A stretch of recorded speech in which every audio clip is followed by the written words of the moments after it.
সেরা চেনে জানে ও আমার নবী আপনার আম্মা আমিনা থেকে আমার আম্মা ফাতিমার দাম অনেক গুণে বেশি। প্রিয় নবী শোনার সঙ্গে সঙ্গে মেনে নিয়ে বললেন, এ আমার আদরের নাতি হোসাইন রে, আমি তোমার কথাটা মেনে নিলাম। আমার আম্মা আমিনা থেকে তোমার আম্মা ফাতিমার দাম আল্লাহর দরবারে বহু গুণে বেশি। বলেন সুবহানাল্লাহ। ইমামে হোসাইন বললেন, ও আমার নবী একবার আপনি বলুন আপনার নানির নাম কি? আল্লাহর নবী বলেছিলেন, আমার নানি জানেন নাম হলো বারিয়া। এ সময় ইমাম হোসাইন বললেন, আপনার নানি বারিয়াকে মানুষ বেশি জানে না, চেনে না। আর আমি হাসান আর হোসাইন, আমাদের নানি হলেন খাদিজা, যে খাদিজা মহিলাদের ভিতরে সর্বপ্রথম আপনার উপর ঈমান এনে কালেমা পড়ে নিয়ে আপনাকে নবী বলে মেনে নিয়েছে। লা ইলাহা ইল্লাল্লাহ মুহাম্মাদুর রাসূলুল্লাহ সাল্লাল্লাহু আলাইহি ওয়াসাল্লাম। ও আমাদের নানা জান, আপনার নানি বারিয়া আল্লাহ পাকের দরবারে এত মর্যাদা পায় নাই, অথচ আমার নানি খাদিজা আল্লাহ পাকের পক্ষ থেকে সালাম পেয়েছিল।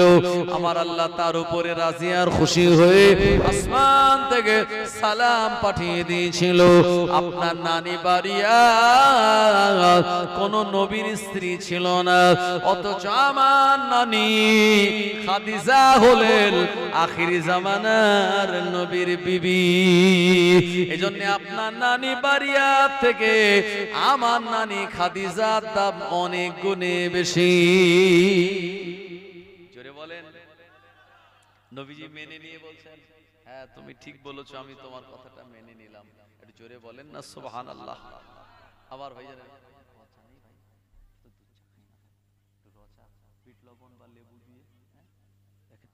আমার ভাইজানেরা, ও নবীর উম্মতেরা, ইমামে হোসাইন বলেছিলেন, নানা জান এবারে আপনি বলুন আপনার নানার নাম কি? আল্লাহর নবী বলেন, আমার নানার নাম হলো আব্দুল ওয়াহাব জুহুরি। নবীর নানার নাম কি? আব্দুল ওয়াহাব জুহুরি। নবীজির নানার নাম ছিল, নবীজির নানার নাম হলো আব্দুল ওয়াহাব জুহুরি। এর সময় ইমাম হোসাইন বললেন, ও নানা জান, আপনার নানাকে দুনিয়ার মানুষ বেশি চেনে না, জানে না।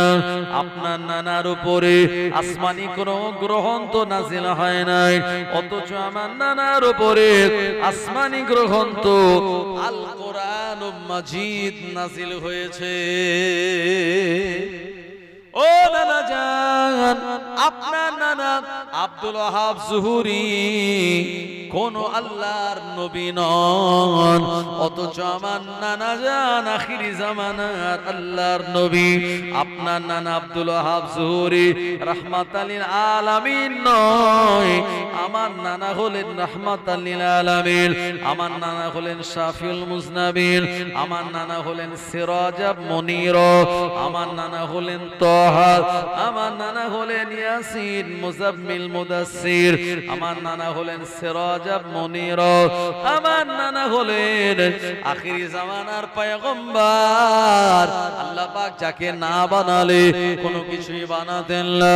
সুতরাং আপনার নানা আব্দুল ওয়াহাব জুহুরি থেকে আমার নানা মুহাম্মাদুর রাসূলুল্লাহর দাম অনেক অনেক গুণে বেশি। আরো জোরে বলেন সুবহানাল্লাহ। এই কথা বলার পর প্রিয় নবী আমার কথাটা এক বাক্যে চোখ ভরা পানি নিয়ে মেনে নিলেন। ইমাম হাসান হোসাইনকে বুকে জড়িয়ে ধরে মোহাব্বতের ছোঁয়া দিয়ে বললেন, এ আমার আদরের দুই নাতি হাসান, এ আমার আদরের নাতি হোসাইন, আজকে সত্যি সত্যি আমি তোমাদের প্রশ্নের কাছে হেরে গেলাম, তোমরা আজকে জিতে গেলে। এই মোহাব্বত ছিল ইমাম হাসান হোসাইনের সঙ্গে আমাদের প্রিয় নবীর। নবীজি সাল্লাল্লাহু আলাইহি সাল্লাম বলেছেন, হাসান হোসাইনকে ভালোবাসলে আমাকেই ভালোবাসা হবে, আর তাদের সঙ্গে শত্রুতা করলে আমি নবী আমার সঙ্গেই শত্রুতা করা হবে। এইজন্য ইমাম হাসান হোসাইনকে নবীজিকে ভালোবাসা আমাদের ঈমান। ও গো মোর প্যারা নবী, ও গো মোর প্যারা নবী, তুমি সৃষ্টির সবই। ও গো মোর প্যারা নবী, তুমি সৃষ্টির সবই। তুমি রাসূল খোদা শাহে দো জাহান, তুমি রাসূল খোদা শাহে দো জাহান। তুমি আমার ঈমান, আমার দ্বীন, আমার জান, আমার ঈমান, আমার দ্বীন, আমার জান। ভালো যে বাসো তুমি, দিদারে আসো তুমি, হাসরে পাবে তুমি। ভালো যে বাসো তুমি, তোমারই ভালোবাসা মোমেনের ঈমান, তোমারই ভালোবাসা মোমেনের ঈমান। তুমি আমার ঈমান, আমার দ্বীন, আমার জান, আমার ঈমান, আমার দ্বীন, আমার জান। আল্লাহুম্মা সাল্লি আলা সাইয়্যিদিনা মাওলানা মুহাম্মদ ওয়া আলা আলি সাইয়্যিদিনা মাওলানা মুহাম্মদ। আমার ভাইজানেরা, জওয়ানেরা, যুবকেরা, আল্লাহ নবী এ দুনিয়া জমিন থেকে যখন বিদায় নিয়েছিলেন, ইমাম হাসানের বয়সটা ছিল 8 বছর, ইমাম হোসাইনের বয়স ছিল মাত্র 7 বছর। এ বয়সে আল্লাহ নবী তানাদের দুঃখের সাগরে ভাসিয়ে দিয়ে আল্লাহ পাকের ডাকে সাড়া দিয়ে বিদায় নিয়ে চলে গিয়েছিলেন। আম্মা জান ফাতেমা বড় কান্নাকাটি করছিল। আল্লাহ নবী ফাতেমাকে ডেকে নিয়ে কানে কানে কি একটা কথা বলল। ফাতেমার কান্নাটা বন্ধ হয়ে গেল। পরবর্তী সময় আম্মা আয়েশা জিজ্ঞাসা করে বলেছিল, ও বেটি ফাতেমা, আল্লাহ নবীর ইন্তেকালের আগে তুমি বেশি কান্নাকাটি করছিলে, নবীজি তোমার কানে কানে কি যেন বলল, তোমার কান্নাটা বন্ধ হয়ে গেল, কারণটা কি? আম্মা ফাতেমা বলেছিলেন, ও আমার আম্মা আয়েশা, আমার আব্বা জান আমায় ডেকে নিয়ে কানে কানে আমায় বলল, ও আমার বেটি ফাতেমা, তুমি কেঁদো না মা, কেঁদো না, তোমার কান্না আমি রাসূলুল্লাহ সহ্য করতে পারি না মা।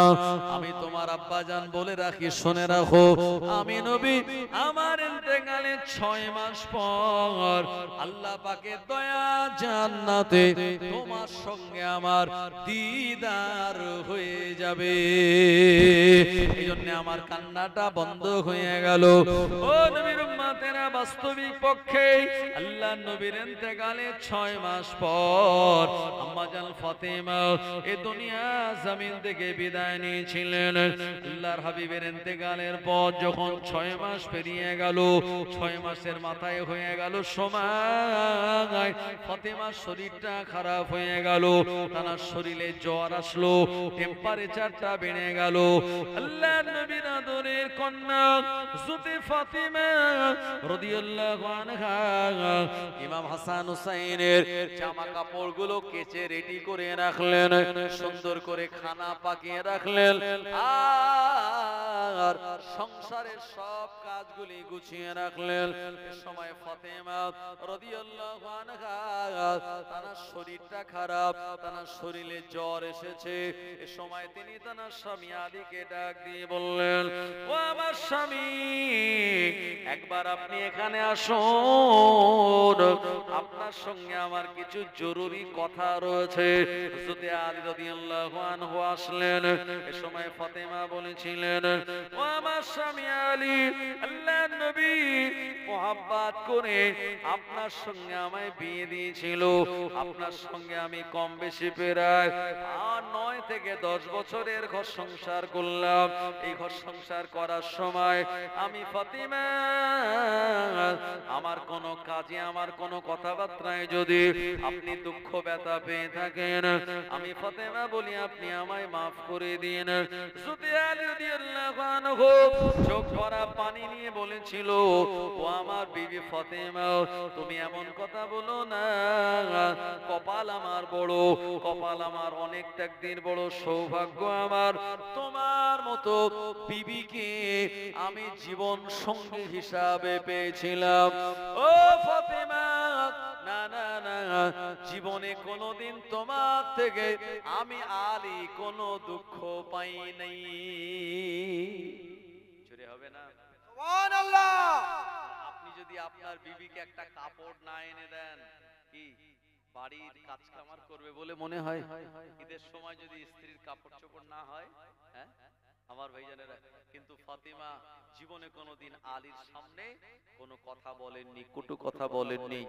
হযরত আলী রাদিয়াল্লাহু আনহু জীবনীতে এসেছে, সকালবেলা বেরিয়েছে, সন্ধ্যা পর্যন্ত রুজির সন্ধান করেছেন, কিন্তু 1 টাকাও রুজি পাননি। মনটা খারাপ করে বাড়ির দরওয়াজায় এসে দাঁড়িয়েছে।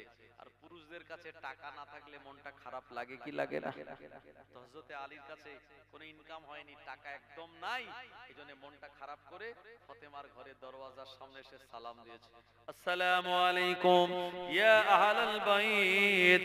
সময় ফাতেমা রাদিয়াল্লাহু আনহা দরওয়াজার ফাঁক দিয়ে হযরত আলী রাদিয়াল্লাহু আনহু চেহারা দেখলেন, সালামের জবাব দিলেন বটে, কিন্তু ফাতেমা দেখলেন আলীর চেহারাটা মলিন, মনটা মরা, মনটা দুঃখিত হয়ে আছে।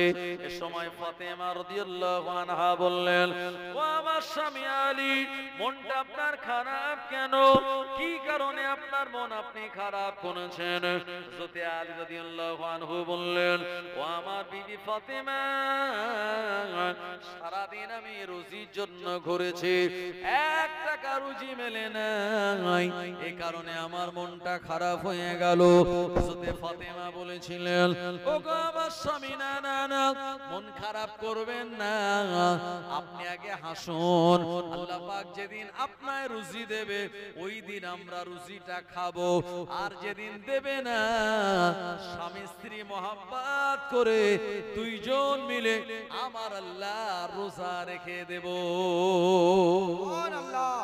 যেদিন মিলবে তো সেদিন রুজি, আর যেদিন মিলবে না সেদিন রোজা। আমাদের ঘরের মা বোনেরা কি বলবে যে তোমার মানে মুরদ নেই বা তোমার শক্তি সামর্থ্য নাই, তুমি ইনকাম করতে পারোনি, তোমার সঙ্গে বিয়ে হয়ে জীবনটা আমার বরবাদ হয়ে গেল। অনেকে বলে কি বলে না? তবে এই এলাকার মা বোনেরা ভালো, তারা জীবনের স্বামীকে এমন কথা বলে না। আমাদের 24 পরগনার কিছু মহিলা আছে যারা স্বামীকে এমন কথা বলে, তোমার থেকে আরো ভালো ভালো সম্বন্ধ আমার এসেছিল, আমার কপাল খারাপ বলে তোমার সঙ্গে আমার বিয়ে হয়েছে। বলে কি বলে না? আমার ভাইজানেরা, ও নবীর উম্মতেরা, এ সময় ফাতেমা বলেছিলেন, ওগো আমার স্বামী, আমার 2 নম্বর দাবি হলো, আমার 2 নম্বর দাবি হলো, আমি ফাতেমা দুনিয়া জমিনে থাকবো না, এখান থেকে আমি বিদায় নিয়ে চলে যাব। ও আমার স্বামী আলী, আমি ফাতেমা বিদায় নিয়ে যখন চলে যাব, রাতের বেলা আমার এই খবরটা কাউকে দেবেন না, আমার আব্বা জানে সাহাবীদের যেন দেবেন না, রাতের অন্ধকারে গোপনে গোপনে আমায় দাফন করে দেবেন। এ সময় হযরত আলী রাদিয়াল্লাহু আনহু বললেন, ও ফাতেমা, তোমার ইন্তেকালের সংবাদ যদি আমি সাহাবীদের না দেই, সবাই আমাকে দোষারোপ করবে, সবার মনটা খারাপ হয়ে যাবে। আম্মা জান ফাতেমা বলেছিলেন, আমি হলাম পর্দাশীল নারী, জীবনে কেউ কোনোদিন আমার চেহারা দেখে নাই। আমি ফাতেমা আমার ইন্তেকালের পর হাজার হাজার মানুষ যদি জমায়েত হয়ে যায়, আমার লাশটা দেখে তারা বুঝতে পারবে আমি ফাতেমা লম্বা না বেটে, আমি ফাতেমা রোগা না মোটা, তারা জানতে পেরে যাবে, বুঝতে পেরে যাবে, আমার পর্দাটা খেলাফ হয়ে যাবে। এজন্য নবী সাহাবীদের বলবেন না, রাতের বেলায় গোপনে গোপনে আমাকে দাফন দিয়ে দেবে। জোরে হবে না? সুবহানাল্লাহ। আমাদের ঘরের মেয়েরা মাঝে মাঝে কি ঈদের পরে, আমি ঈদের পর থেকে হাওড়া হুগলিতে জলসা করছি, তো দেখছি এই যে আপনার হাওড়া জেলার ওই নিবড়া বলুন, আমতা বলুন, ডোমজুড় বলুন, ওই সমস্ত এলাকায় বিরাট লাইটিং হয় ঈদের সময়। কথা ঠিক কিনা? 1 সপ্তাহ ব্যাপী তারা ঈদের আনন্দ করে। আর তারা দেখা যায় যে তাদের অনেকের বাড়ির স্ত্রীগুলোকে নিয়েও বেরিয়ে পড়েছে।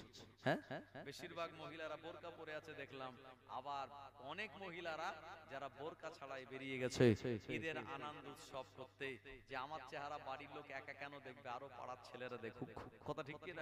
সেই জন্য আজকে এই মোবাইলের মাধ্যমে দেখা যায় একজনের স্ত্রী অপর পুরুষের সঙ্গে সব ওই ফোনে ফোনে কথা মহব্বত, দুটো চারটে বাচ্চা রেখে পালিয়েও চলে যায়। এরকম ঘটনা আছে না নাই? তবে এই এলাকায় হয় না মাশাআল্লাহ, এখানকার সব মা বোনেরা ভালো, এরা জীবনে কোনোদিন ফোনে এই সব কাজ করে না। জওয়ানেরা, যুবকেরা, ও নবীর উম্মতেরা, হযরত আলী রাদিয়াল্লাহু আনহু মেনে নিলেন। এই সময় ফাতেমা বললেন, ও আমার স্বামী, আমার তিন নম্বর দাবি হলো আমি ফাতেমা আমার ইন্তেকালের পর আমার জানাজা নামাজ পড়বেন আপনি, আমায় গোসল দেবে আমার আম্মা হযরত সালমা রাদিয়াল্লাহু আনহা, আর আমার খাটিয়াটা বাইরের কোন লোক ধরবে না, আমার খাটিয়াটা সামনের দিকে আপনি ধরবেন, আর খাটিয়ার পিছনের দিকে পায়ের দিকে আমার আদরের দুই সন্তান ইমামে হাসান ইমাম হোসাইন ধরবে। হযরত আলী রাদিয়াল্লাহু আনহু বললেন, ও আমার স্ত্রী, আমি তা মেনে নিলাম। ও নবীর উম্মতেরা, আম্মা জান ফাতেমা 6 মাস হয়ে গেল নবীজির ইন্তেকালের। এই 6 মাস পর রাতের বেলা ইমাম হাসান হুসাইনকে ঘুম পাড়িয়ে দিয়েছে। তাহাজ্জুদের নামাজে আম্মা জান ফাতেমা, মহান আল্লাহ রাব্বুল আলামিনের হুকুম হয়ে গেল আম্মা জান ফাতেমা থাকবেন না। আল্লাহ ডাকে সাড়া দিয়ে আল্লাহ জান্নাতে চলে যাবে।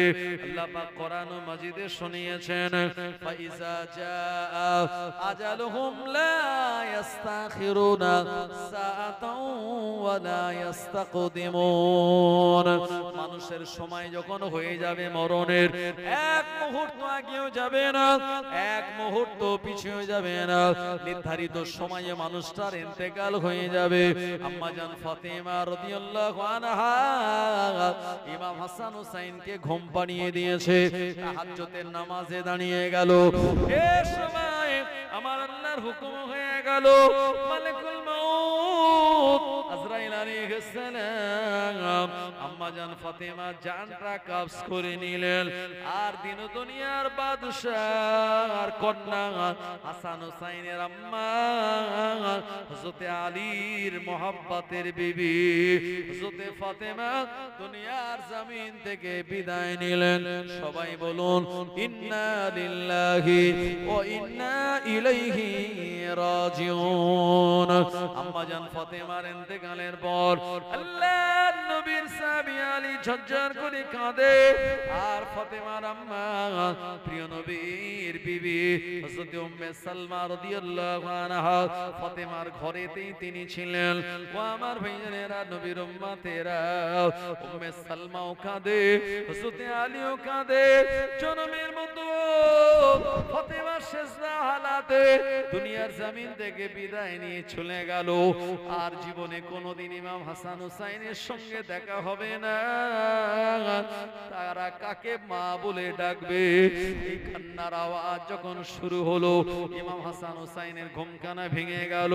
ছুটে ছুটে আব্বা জানকে জড়িয়ে ধরে বলে, আব্বা আপনি কাঁদেন কেন? হযরত আলী রাদিয়াল্লাহু আনহু বলেছিলেন, ও বাবা হাসান, ও বাবা হুসাইন, তোমাদের আম্মা জান দুনিয়া জমিন থেকে জনমের মতো বিদায় নিয়ে চলে গেল। আর তোমরা কাকে মা বলে ডাকতে পারবে না। আবার ভাইজানের ইমাম হাসান হুসাইন কাঁদে। এ সময় উম্মে সালমা সান্ত্বনা দিয়ে বলে, হে আমার আদরি দুই নাতি, খেদো না বাবা, আল্লাহ পাকের হুকুম হয়ে গেল, তোমাদের আম্মা আল্লাহর জান্নাতে চলে গেল তার আব্বা জানের সঙ্গে দেখা করার জন্য। ও বাবা হাসান, ও বাবা হুসাইন, কেঁদো না। মা হারা সন্তান দুটি চোখের পানি ফেলতে লেগেছে। আমার ভাইজানেরা, হযরত আলী রাদিয়াল্লাহু আনহু তিনিও চিন্তা করে পাচ্ছেন না কি করবেন, কোন জায়গায় দাফন দেবেন, কোথায় কবর খুঁড়বেন। আবার ফাতেমা তো মানা করে দিয়েছে, কাউকে সংবাদ দেওয়া যাবে না। রাত যখন গভীর হয়ে গেল, এমন সময় দেখা যায় হযরত আলী রাদিয়াল্লাহু আনহুর ঘরে আল্লাহ আল্লাহর নবীর একজন সাহাবী চলে এসেছেন। এই সাহাবীর নাম হলো হযরত আবু যার গিফারি রাদিয়াল্লাহু আনহু। আবু যার গিফারি আলী হুজুরের ঘরে দরওয়াজায় সালাম দিলেন। হযরত আলী দরওয়াজা খুলে দিলেন, দিয়ে দেখেন হযরত আবু যার গিফারি দাঁড়িয়ে রয়েছে। এই সময় হযরত আলী বললেন, ও বাবা আবু যার, এত রাতের বেলা কি ব্যাপার? হযরত আবু যার গিফারি বললেন, ও নবীর জামাত আলী, ও নবীর সাহাবী আলী, আমি আবু যার রাতের বেলা এসে নামাজ কালাম পড়ে ঘুমাচ্ছিলাম। এমন সময় আমি স্বপ্ন দেখলাম দিন দুনিয়ার বাদশাহ নবী মুহাম্মদুর রাসূলুল্লাহ সাল্লাল্লাহু আলাইহি ওয়াসাল্লাম চোখ ভরা পানি নিয়ে আমি আবু যার আমার বাড়িতে চলে এসেছে। আর আমার স্বপ্নে আমার নবী বলছে, বাবা আবু যার আর ঘুমিও না, ঘুমিও না, তাড়াতাড়ি উঠে বড় বাবা, আমার আদরের টুকরি মোহাম্মতের কন্যা ফাতেমা দুনিয়া থেকে বিদায় নিয়েছে। আমার আলী কাঁদে, হাসান হোসাইন কাঁদে। বাবা আবু যার তুমি চলে যাও, আমার ফাতেমার জন্য জান্নাতুল বাকিতে কবরটা খুঁড়ে দাও। আরো জোরে বলেন সুবহানাল্লাহ। আবু যার গিফারি এই কথা শুনে আলী রাদিয়াল্লাহু আনহু তিনিও কাঁদতে লাগলেন। ও নবীর উম্মতেরা, আল্লাহর নবী যেমনটা বলে দিয়েছিলেন, আবু যার গিফারি রাদিয়াল্লাহু আনহু এই জায়গায় নবীর কন্যার জন্য মাজার খুললেন রাতের অন্ধকারে কাউকে না জানিয়ে। এরপরে উম্মে সালমা তানাকে গোসল দিলেন, কাফন বানালেন। রাতের অন্ধকারে মানুষদেরকে খবর না দিয়ে গোপনে গোপনে হযরত ফাতিমা রাদিয়াল্লাহু আনহা জানাজা নামাজ পড়লেন। হযরত আলী হুজুরের ইমামতিতে নামাজে জানাজার পর ফাতেমার খাটিয়াটা সামনের দিকে হযরত আলী ধরলেন, পায়ের দিকে ইমাম হাসান হুসাইন ধরে কাঁদতে কাঁদতে রাতের অন্ধকারে জান্নাতুল বাকিতে নিয়ে গিয়ে ওই জায়গায় দাফন করে দেয়া হলো। আমার ভাইজানেরা, জনেরা, যুবকেরা, ইমাম হাসান হুসাইন মায়ের আম্মা জানের মাজারে মাটি দিচ্ছিলেন আর ঝরঝর করে কাঁদতেছিলেন, আম্মা আপনি আমাদের বিদায় নিয়ে চলে যাচ্ছেন আম্মা, আমরা কাকে মা বলে ডাকবো, কার মহব্বত আদর ভালোবাসা নেব? ও আমার ভাইজানেরা, আর রাতের বেলা মাসুম বাচ্চা দুটি কাঁদতেছে, কার মাটি মানজিল করা হয়ে গেল। সময় বাচ্চা দুটি কবর ছাড়ে না। হযরত আলী বললেন, বেটা রে, দুনিয়া জমিনে কেউ থাকবে না। আল্লাহ পাক কোরআন মাজিদে শুনিয়েছেন, কুল্লু নাফসিন যায়িকাতুল মাউত সুম্মা ইলাইনা তুরজাউন। প্রতিটা নফস মৃত্যুর স্বাদ গ্রহণ করবে। আল্লাহ পাকের দরবারে আমাদের সবাইকে চলে যাওয়া লাগবে। ও বাবা হাসান হোসেন, কেঁদো না, তোমার আম্মা জান বিদায় নিয়ে চলে গিয়েছে তোমার নানা জানের সঙ্গে দেখা করার জন্য। ও নবীর উম্মতেরা, ফাতেমার ইন্তেকালের সংবাদটা সকালবেলা ছড়িয়ে পড়ল। অনেক সাহাবীরা দেখতে আসলেন কিন্তু পেলেন না। জানতে পারলেন রাতের বেলায় তানাকে দাফন দিয়ে দেওয়া হয়েছিল। ও নবীর উম্মতেরা, এত পর্দানসীন ছিলেন ফাতিমা, আল্লাহ আর প্রেমিক ছিলেন, আল্লাহ ভীরু ছিলেন এত। এই কারণে আমার আল্লাহ পাক জান্নাতের নারীদের সরদারিনী করে আম্মা জান ফাতিমাকে বানিয়ে দিয়েছে। আরো জোরে বলেন সুবহানাল্লাহ। দুরূদ শরীফ আল্লাহুম্মা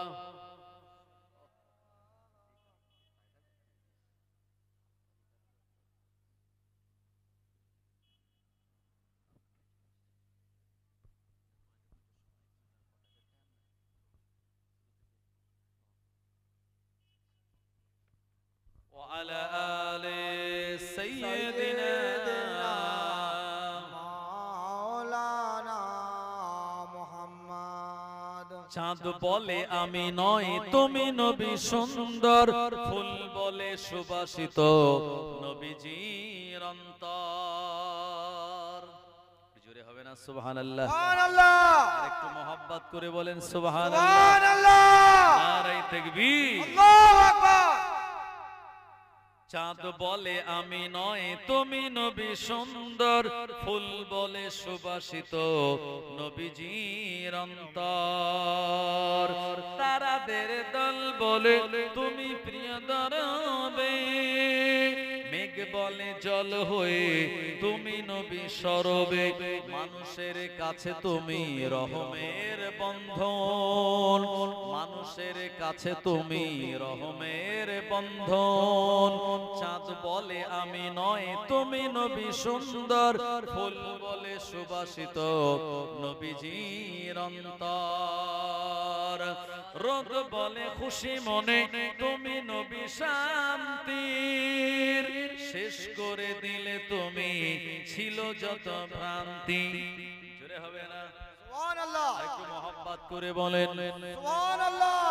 রোদ বলে নূর ছিল, রোদ বলে খুশি মনে তুমি নবী শান্তির, শেষ করে দিলে তুমি ছিল যত ভ্রান্তি, রাত বলে নূর ছিল রাসূলের দৃষ্টিতে, দিন বলে তুমি সেরা মাবুদের সৃষ্টিতে, আলোময় করে দিলে পৃথিবীর অন্দর, আলোময় করে দিলে পৃথিবীর অন্দর, চাঁদ বলে আমি নয় তুমি নবী সুন্দর, ফুল বলে সুবাসিত নবীজির অন্তর, আরবের পথ বলে তুমি নবী মুক্তির, বয়ে দিলে ধরণীতে বায়ু তাপ স্বস্তির, আরবের পথ বলে তুমি নবী মুক্তির, বয়ে দিলে ধরণীতে সুখ তাপ স্বস্তির, মদিনার বাতাসেরা এসে বলে বাংলায়, আকাশের সুখ নামে প্রতিদিন রওজায়, ভরে গেল সাকিনাতে মদিনার প্রান্তর, ভরে গেল সাকিনাতে মদিনার প্রান্তর, চাঁদ বলে আমি নয় তুমি নবী সুন্দর, ফুল বলে সুবাসিত নবীজির অন্তর, লা ইলাহা ইল্লাল্লাহ, লা ইলাহা ইল্লাল্লাহ, লা ইলাহা ইল্লাল্লাহ মুহাম্মাদুর রাসূলুল্লাহ। আমার ভাইজানেরা, জওয়ানেরা, যুবকেরা, এই দুনিয়ার জমিন থেকে আমাদের সবাইকে চলে যেতে হবে। হবে কি হবে না? সারা জীবন কেউ থাকবো? জি, ওয়াকফ অ্যামেন্ডমেন্ট বিল পাস হয়েছে আপনারা জানেন সংসদে। এই বিল যখন আসলো, এই বিলের অনেকেই বিরোধিতা করেছিল, তারপরে আপনারা দেখলেন গত 3 দিন আগে রাত 2টো পর্যন্ত সংসদে অনেক রকম তর্ক বিতর্কের পর দেখা গেল এই বিলের পক্ষে ভোট পড়েছে আপনার 288 বা 87টা, আর বিলের বিপক্ষে ভোট পড়েছিল 233টা, যার কারণে এই বিলটা তারা পাশ করাতে পেরেছে। আর রাষ্ট্রপতি সই হয়ে গেলেই এটা একটা আইনে রূপান্তরিত হবে। আমার ভাইজানেরা, ওয়াকফ এটি হলো আল্লাহর সম্পত্তি, আর এটা মুসলমানেরা তার আমানতদার। কথা ঠিক কি না? ওয়াকফ সম্পত্তি মুসলমানদের যারা পূর্বপুরুষ, তারা মুসলিম সম্প্রদায়ের ডেভেলপের জন্য তারা দান করে গিয়েছিল হাজার হাজার একর, হাজার হাজার বিঘা জমি। হুগলি জেলার হাজী মোহাম্মদ মহসিন থেকে শুরু করে যারা বড় বড় দানবীর ছিলেন, তানারা তানাদের ওয়ারিসদেরকে না দিয়ে, বা ওয়ারিস যাদের ছিল না, এই ওয়াকফ বোর্ডে তারা এই সম্পত্তিগুলো দিয়েছিল। ভারতবর্ষের 4 ভাগের ভিতরে প্রায় 1 ভাগ হচ্ছে ওয়াকফ সম্পত্তি। ভারতবর্ষের আয়তন হলো 32,80,483 বর্গ কিলোমিটার। এই 32,80,483 বর্গ কিলোমিটারের ভিতরে আমার ভাইজানেরা ওয়াকফ সম্পত্তি, যে জায়গার উপরে মাদ্রাসা আছে, মসজিদ আছে, কবরস্থান আছে, খানকা আছে, ঈদগাহ আছে, আমার ভাইজানেরা এখন এই শকুনের নজর পড়লো মুসলমানদের এই সম্পত্তিটা যে কোনো প্রকারে হাতিয়ে নিতে হবে। এই জন্য তারা এই ওয়াকফ বিল পাশ করে বিভিন্ন ভাবে এই সম্পত্তিগুলি তারা নিজেরা দখলদারি নিয়ে তারা নিজেদের মতো করে চালাতে চায়। কিন্তু মুসলমানেরা আমাদের পথে নামতে হবে। এই সুপ্রিম আপনার এই